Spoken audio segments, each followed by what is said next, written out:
I'm going to run through what we did on the farm, and I'm going to talk about potentially what other people might want to do. I'm going to run through, first of all, though, what is rewilding.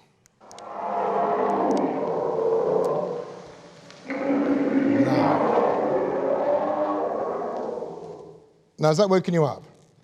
We've talked a bit about how we all go to sleep after lunch. Probably not this. What I'm going to talk about is not going to be apex predators and trophic cascades. I'm going to talk about a lowland farm which is on heavy wheeled clay doing something else. One of the things to really explain how this concept works is probably John Lawton's scheme, his little cartoon. And you'll see that on the right-hand side you'll have management, and on the bottom you've got scale, and you've got scale which increases enormously. So to the power of the 4 to the power of the 5 on the Okavango Yellowstone scale. At the moment, what we have is these tiny little pockets of nature. Bill Sutherland, who's a professor at Cambridge, when he gets a lot of international people to come and have a look at nature in England, one of the things he shows them is a nature reserve which is about the size of this room. It's got a mugwort living on this little bit of land. And the reason this is a nature reserve is this plant is almost gone from our landscape. So one of the ideas about rewilding is giving more space to nature, which is very important for nature. And the way you do that is you imagine those little dots at the very top going down towards this more wild end. Now in Britain we can never get to that very wild end. We haven't got enough room. The Palesi, for instance, is 5.4 million hectares. That's the boundary border between Ukraine and Belarus on the Pripyat. So these scales we can never get to, but we can start to think about reconnecting bits of landscape that then can start to function as an ecosystem. This is now what Knepp looks like, and this was an arable farm. So I'm just going to talk a little bit about where we are and what it means to us. This is 3,500 acres, 1,400 hectares, and it is 320 meters of wheeled clay over a bedrock of ironstone or limestone. 10-acre fields, very heavy clay, very difficult land for farming. The northern area of the estate has been split off into one circular ring fence and allowed to start to change. The change has been very slow because we put a whole load of grasses into the swards, and it became apparent that actually grasses slow down scrub. We were wanting it to scrub up a bit. But the grasses suppressed those plants, and it became clear that that's what was happening up there. In the middle area, you've got a sort of Repton Park, a cultural landscape. And so you've then got these horses and cattle and deer roaming around in this cultural landscape, and it looks very like a cultural landscape that you would be familiar with. But it's come from a very different history. In the southern area, which is about 1,100 acres, we removed ourselves in terms of cropping it, and we then allowed it to start to revert. And we didn't really do anything. We allowed it to revert, and we put our ring fence, and then we introduced cattle, pigs, horses, and deer. Now we came from, this is my father and his siblings standing in the scrubland that Knepp was. So we haven't really done anything other than, in another agricultural depression, as it were, this is the 1920s, 1941, revert back to, let the land revert back to something else that was already there in the past. So we're just we're looking at shadows of what was going on in the past. The Repton Park, this is the little Nash Castle that we live in. This is the Canadian Army based in the castle, and this is the landscape that was around the castle. All those Repton Parks, all those cultural landscapes were ploughed up. Not all of them. Most of them were ploughed up during the war for the Dig for Victory.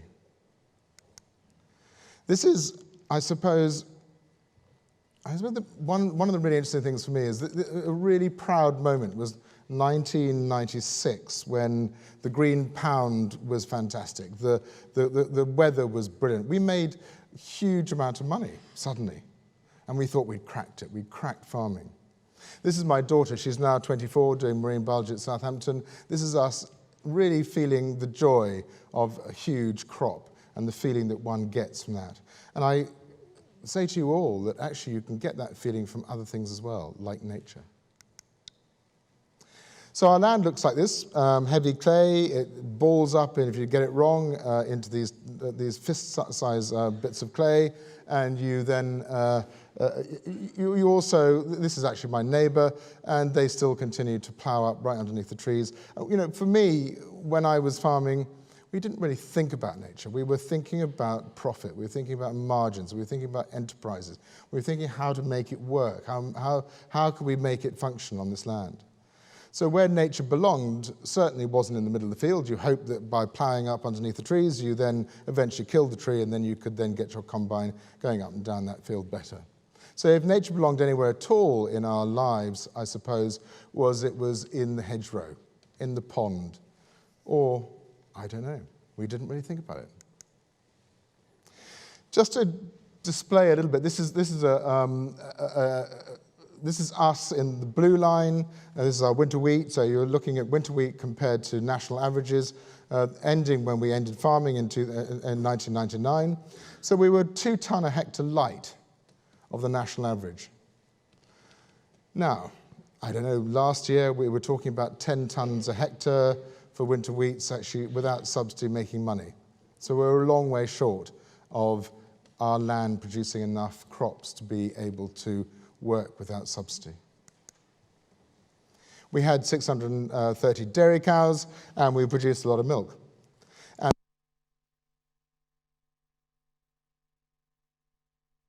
no. Yes? The milk sales were collapsing into the 90s, and then we thought we had to change. We've got to work out what we're going to do with this land, how are we going to farm this land going into the future. And as I was really interested in wildlife, it became clear to me that you might as well follow your gut instincts. Let's look at what this land could do for nature. One of the concepts that one has to get your head around in terms of these ideas of rewilding has come from this extraordinary man, Franz Vierer. And Franz Vierer wrote a book on ecology called Grazing Ecology and Forest History. And this book was translated in English in 2000, and it became a reading matter for all our scientists that were interested in land management.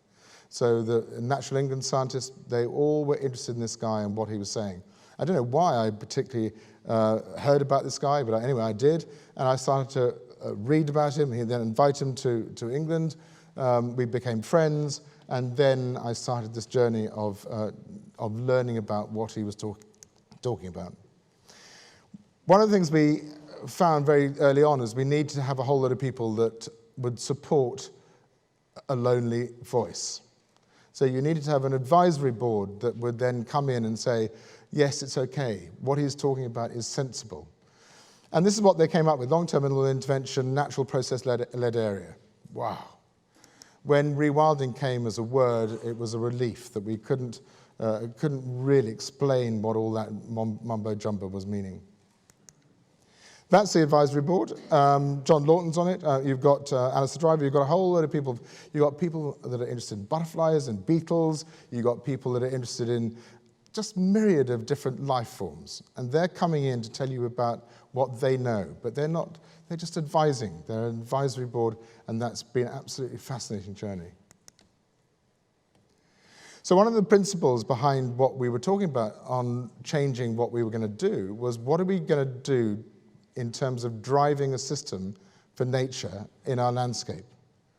What animals were we going to use for those drivers that Franz Vierer was talking about? And this is our choices in Europe.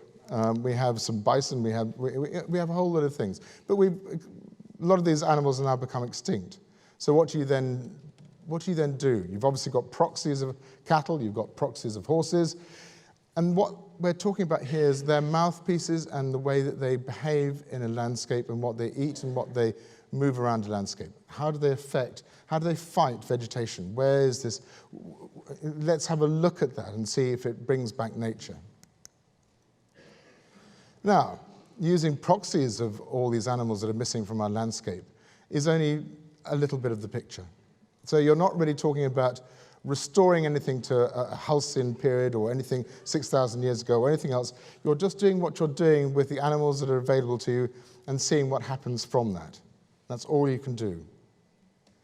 So our drivers are Tamworth pigs, longhorn cattle, fallow deer, because they didn't kill people earlier on when we were worried about that, Exmoor ponies, and red deer.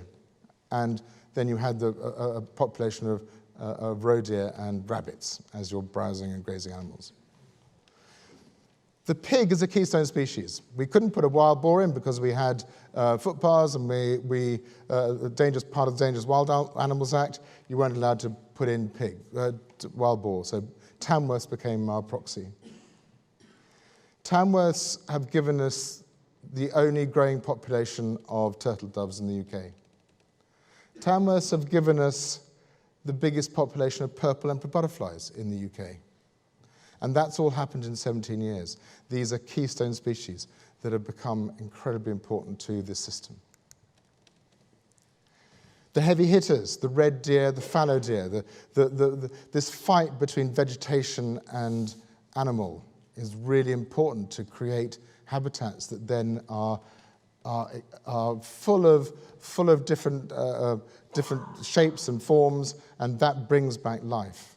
This scrubland that we have created with these animals has brought back enormous life.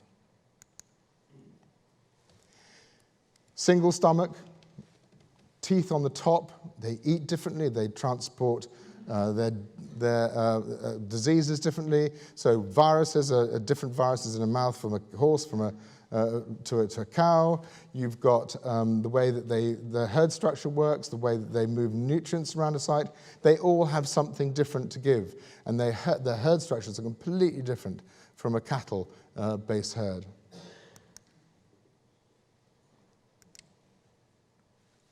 Then you've got the longhorn cattle. So these are the proxies of the auroch, the wild cattle of Europe. These are really extraordinary. They have 230 different plant species that they transport around the landscape. They have a really complex herd structure. They have a matriarchal system. Females run the show. These animals are browsing, grazing. They're not just eating grasses. They are looking out and hunting down lots of different things that they're eating within this landscape.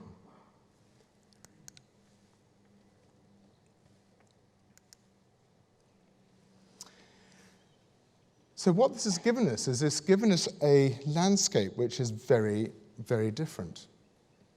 It's a culturally different landscape. It's back to something in the past, yes, but it's also a new landscape, a landscape which is full of life, and that's been extraordinary, the noise of life. Birdsong, insects, soil, everything feels like it has become enriched. And for me, that's just as exciting as sitting on that huge bumper harvest in 1996.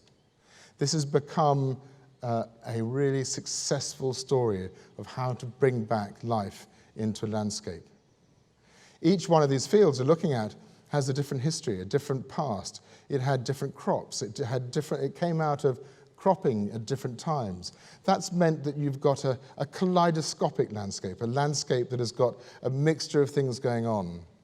Extraordinary things that have given space for a whole myriad of different animals and plants.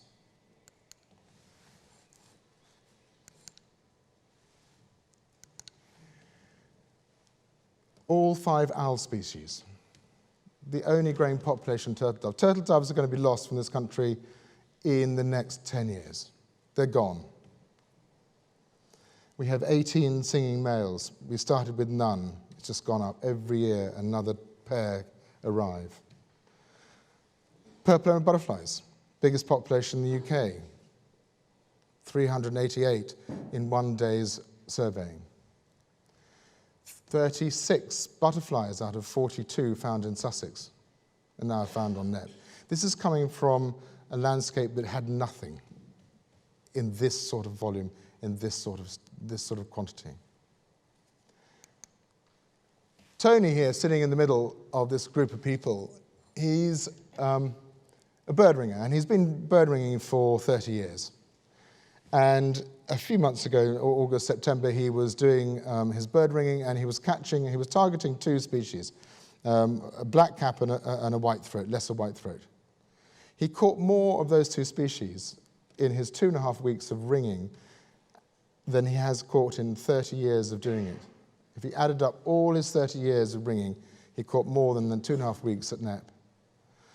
Life, when it pours back in, when you go there at dawn out into this landscape and you're hearing this visceral, thrumming, throbbing noise, you think you're in Africa. You just can't believe it. You can't believe what you've been missing.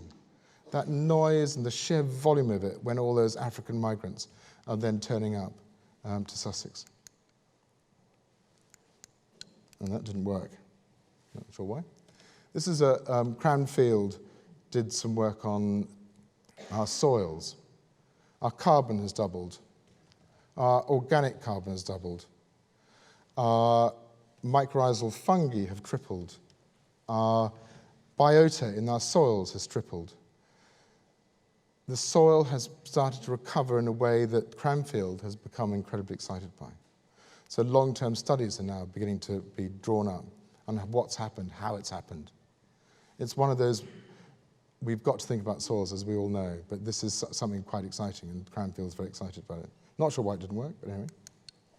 Okay, money. One of the questions you always ask is, how are you doing this? Why are you doing this? What's the motivation? And where does the money come from?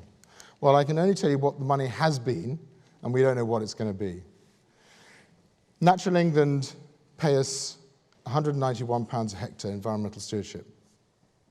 Now, it's on a lot of hectares. So it's a low payment per hectare, but it's a lot of hectares, so you get a high amount of money. Obviously at risk. Natural capital, ecosystem services, not sure elms, where that's going to fit, don't know where we're going to be. £205 a hectare was what we got in 17-18 for our basic payment. That's £190,000 as well a year. And we know what's happened to that, what's going to happen to that. We think that's going to disappear. One of the things that we did is because we live in West Sussex, which is squashed between London, Brighton and Crawley, you've then got this huge population around us. One of the things we did is we then started to convert a whole lot of our buildings into offices and warehouses and so on. And we've got 200 people now full-time employment in those buildings. Not our employees, but tenants that are renting out those properties. They were part of the farming system, but not needed now because we are not intensively farming. By doing what we did, we released a whole lot of cottages. We didn't need our key personnel. We didn't need our farm manager, our dairyman, our relief milker. So you released a whole lot of cottages, which then gave you another resource, income stream coming in. Still producing meat, 75 tons live weight, 35 tons meat on the bone. So you're still producing meat. And we want to really concentrate on this bit because we've got to a stage now where we think that we can, we're well enough known, we can start to turn that meat into maybe 500,000. So that's going to be important future development for us, turning that meat into added value. Tourism, camping and glamping, extraordinary what's happened. I never would have believed this. 10 acres produces half the profit that we used to make on a 2,500 acre home farm. Half the profit. 20% margin business. What is farming? For us, without subsidies, it's minus 2% on working capital. This is extraordinary. Camping, the tourism business. We've sold 60% of our safaris for next year now. 60% is gone. Money up front. Extraordinary business, tourism.